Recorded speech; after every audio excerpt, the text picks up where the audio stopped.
Let's convert this ellipse equation into standard form and find its key features. We'll start with the equation.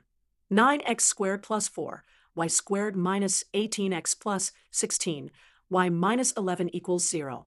First, let's group the x terms and y terms together. We'll have 9x squared minus 18x plus 4, y squared plus 16, y minus 11 equals 0. Now, let's complete the square for the x terms. First, factor out the coefficient of x squared. For the x terms, we have 9 times x squared minus 2x.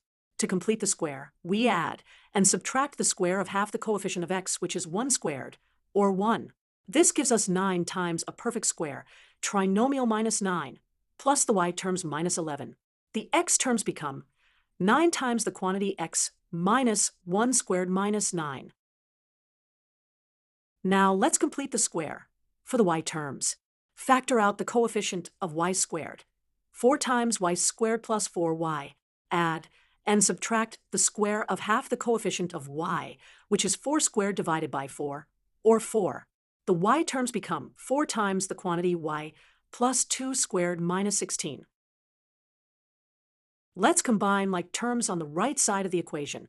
Negative 9 minus 16 minus 11 equals negative 36. Now, divide both sides by 36 to get the standard form of the ellipse equation. Now that we have the standard form, let's identify the key features. The center of the ellipse is at the point 1 minus 2, which we get from the opposite of the numbers in the parentheses. Looking at the denominators, we can see that a squared equals 4, and b squared equals 9. This means the major axis is vertical since 9 is greater than 4. The vertices are 3 units up and down from the center at the points 1, 1, and 1, minus 5.